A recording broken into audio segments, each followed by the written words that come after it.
So anyway, welcome to the podcast by Paulina and Gemma, all about frank, unscripted conversations between friends on everything to do with a balanced, happy life, sometimes business, sometimes personal, often quite ranty, always passionate. Hi, I'm Gemma. I'm a professional problem solver and leadership coach obsessed with learning about being the best possible human. Reading all the books, doing all the training, trying all the holistic therapy. Hi, I'm Paulina. I'm an operations and digital marketing manager by day and cat welfare, kitchen witch and tea fanatic by later day. Trilingual, self-development junkie, here to share all of my very many thoughts. Okay, so the topic. Mm-hmm. There's a cat cafe opening in Peru. Oh my god, I heard. Oh, I've done some deep dive. That was probably not a pleasant sound on the mic. I've done some. I'm so excited in a really weird way. I've done some deep diving into this. You're excited about it? No, I'm like, no, I'm apprehensive about it. Okay. You're like, oh, okay. What did you expect me to be? I thought you would be like, oh, cat's rights. Like, oh, straight up. That's why I'm apprehensive, yeah. But not all cat cafes are evil. No. Like, lots of places are like just like cafes that have a cat that lives in them. You know? Like, yeah, sure. Yeah. I mean, like, in Japan, we didn't ever go to one, but there's, like, some really weird pet cafes. Like, there's, like, there's, like, little pigs, micro pigs. Which apparently are a lie, by the way. We can circle back to that. Well, I mean, there was just, like, queues out the door. There's these poor pigs that are, like, just waiting there. And then there's obviously puppy cafes. And having a puppy right now, I just think to myself, those puppies must be in such a state of distress all the time. Because, like, they only go, like, weird and, like, docile when they're quite scared. So, yeah. Anyway. And they're going to grow up to be such dysregulated adults, surely. I think so. So this is obviously assuming there isn't some crazy, incredible behavioural support, which I appreciate how we're assuming the absolute worst of the back-end support in these businesses. Yeah. Yeah, because most of the time that's what it is. I have heard of and read about some really great businesses that have done it right, and it is doable. It's possible to do it right in the way that you've got a separate area that people can't access, and you've got like briefing and rules on things, and you really like mind and watch everyone's behavior. So you've got like people coming in basically, and they immediately get briefed on these other rules. This is what you can and can't do. Like, this is where the cats live, and you've come in for a tea. It's their space. And you sort of watch them like a hawk, and you're not afraid to step in and be like, no, the child can't. This is a sign the cat needs to be left alone, or whatever. As an example. Maybe you limit like the age of children allowed as well. I think that's a completely ethical and fair thing to do, because we're talking to dependents. Like, those cats are completely dependent with their welfare on the cafe owner as well. So I'm interested, and I've done a bit of a Google deep dive on the owner. On the God, you stalker. Well, there's Googling, is it stalking? So there's not much there. There's not much there, which means she's not a psychopath. Yay, good news. Probably won't get sued for this. No, there's not money to sue us. It's fine. There is a GoFundMe to help her start it, which is fair enough. I think she's trying to get like £1,800 to help with some extra costs or whatever. I don't know what other funding she does or doesn't have behind her. I'm sure she's thought about it. Apparently I found a couple of interviews basically of her trying to do it before, talking about it, wanting to do it, because she's been wanting to do it since she was 18, right, and she's now 26. Okay. So it's been a while that she's been working on the idea, and I think she's from Glastonbury, and I found a previous, sound like such a creep right now, but I just typed her name and cat cafe into Google. That's all that happened. Not that weird. Please stop looking at me like that.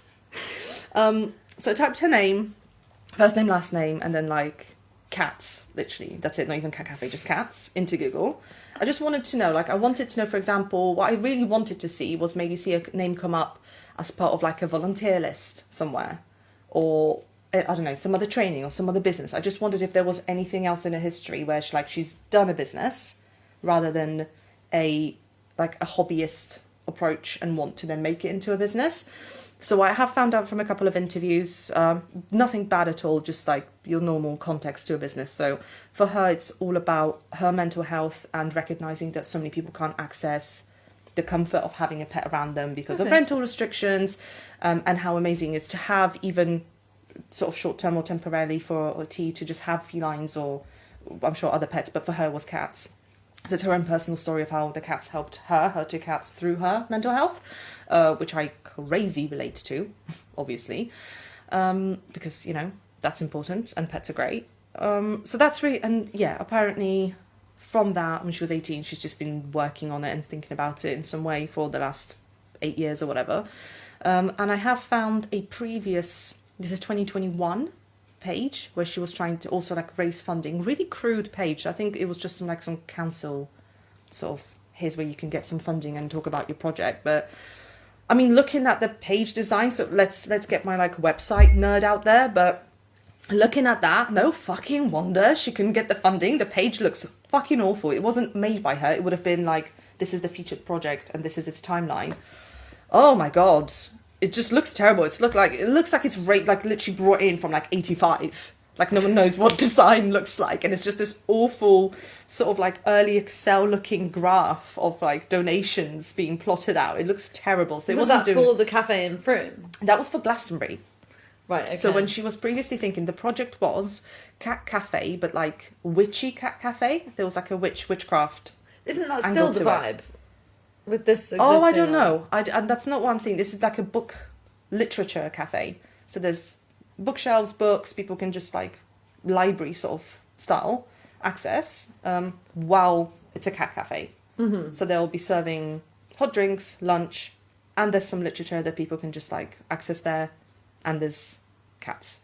So that's what it is now. But on the previous one that I found in 21, that she was trying to get funding for to start in Glastonbury, it was a full on like witchcraft. It was tarot readings, it was crystals, it was the full Glasto vibe. Yeah. No offense to anyone from Glasto, but you know, that's what it is. Yeah. Straight up, come on. That's straight up. So really fitting in with what Glastonbury, like what it's like in terms of independent shops. I mean, I don't know about it in Frome. I find it like a kind of a, I mean, I don't want this to turn into like a Frome podcast, but like, I don't know, it just feels, I am all for cafes, you know, I love a cafe. I absolutely love a cafe. But it feels quite a novelty thing. You know? The cat aspect. The cat aspect. 100%. It's a way to differentiate yourself. And I'm not taking away from the fact that she does mean it. I don't know her, but let's say she does mean it when she says mental health and like it, but it's also a different way to come in and go, that's not in the area, so this is the area. Yeah. 100%. I mean, I don't know, like, where is the closest cat cafe? I don't even know. No, I mean, you've got cats, so why would you seek out right here, cafe? You've got tea and you've got cats, Gemma. What do you want? Here's your cat cafe, guys. I literally don't even know. I went to one in Nottingham when I went up for my brother's graduation last summer. So we like swung by one because we were just walking around town and we were looking for somewhere to sit down and have some tea or lunch or both. And we just saw one up the street. So we walked up there and came in. And that was interesting. Well kept and all. And clearly the structure was very organised. Double doors, you know, big rules on entry. Loads of great enrichment up the walls and everything for the cats. It was clearly the tables are around the cats and not the other way around. And you could see the cats were really relaxed in the windows. And, you know, I do consider someone who actually knows a bit of cat language by now, so I could tell from the body language. I was like, okay, no, they're definitely happy. They're fine at the very least, but they're not in distress. That like you could see from the puppies, for example, you could tell that. Yeah, you know, same way. But the smell. I mean, that is an issue. There was a wall of smell. Also, is there like, where is the litter trays in these cat cafes? I don't know. Can't answer you that. That's why I mean, as someone one. who has a dog that smells, and it's like one dog, I don't know. I just have this like, so I'm in your house and you've got cats and I don't feel this way, but I have this like weird ick when it comes to the like cafe or like food establishment element of somewhere where you're like... And there's waste somewhere nearby. There's animal like, waste. it's not so much the waste, it's just like there's like... Just loads of like fur around, and like that's a good point. You're like making a cake with like a cat, just like. Well, I don't think they'll be allowed in the kitchen. That's part of like the health and the food safety of it is going to be so much harder for Scarlett, that's her name, to like hit right. But if she does it, then she'll do it. Do you know what I mean? But it's like, it's separating things out. So having area in the front when you've got the cats, but then you've got a kitchen that they never have access to. You have ways to clean things and keep things clean and fresh and aired out without letting the cats out, which is a challenge because they can't be just let out willy-nilly or something's going to happen to them. You know, it could be all sorts of things. Yeah, I don't know. I think it's a tricky one to pull off. I think that's my thing. There's part of me that's like... Cat, come here. Memphis is way too curious. Mate, there's a candle on this table. You're not allowed here. There we go. Hello. You know, there's a part of me, I think, that used to think a cat cafe or that kind of thing is just the dream to have, to own, to run. And I wonder if that part of me is 26 years old and has been thinking of that since she was 18. I mean, but I'm is not the that. part of you that wants to do that the part of you that then realises that the main thing is that you run a cafe? Yeah. And the part of me that realised as I grew up beyond that age is that the cat welfare I have learned and know about and I'm proud of knowing doesn't like combine with that idea enough. That's just not enough for me. I would not be able to, and I don't know how anyone else is able to handle that, on how they plan to handle that, but I wouldn't be able to not just watch everyone like a hawk and basically drive customers away, because I would be trying to lecture them on how to actually approach a cat. Because these are meant to be rescue cats, because that's the whole point. It's not like she's bringing her home cats into this, and that's never how it works in the cat cafes. The point is always to like have like a socialization space for rescue cats to feel more at home around people and noises and things, so then they're easier to adopt. That's in theory, but it also takes a very, like, I don't know if we talked about this, I used to volunteer at a rescue for like nearly 3 years, and work got too much and I had to stop for a minute, but I'm going to go back actually. Anyway, a segue up to that, and I used to do exactly that. I used to do socialization and a bit of like cleaning, and it's a great little local rescue, and she's so on point with like the rules and restrictions and just being so ethical about the cat comes first. And I had to work very hard to get her, like, gain her trust on the fact that I knew how to read the cat, how to approach the cat. All of these animals, whether they have... Oh, hi. Is he saying hi to you? I wish that, like, you said approach the cat came and approached me. Because he's a good boy. Hello. Hi, Angel. To have a cat that feels comfortable enough to do that, I mean, I'm a genius, no. I'm very lucky with his personality, but also... basically 100% of the cats that will end up in rescue, obviously not through fault of their own, every single bloody time, whether they have personalities that are happy to live in homes with children or with other dogs or whatever, whether they were hurt in the past or just unfortunate that their owner was older and they passed away, that doesn't matter, because the shift of the change in their life to come into the rescue can be so discombobulating and so stressful that can bring out behaviours that weren't even there in the first place.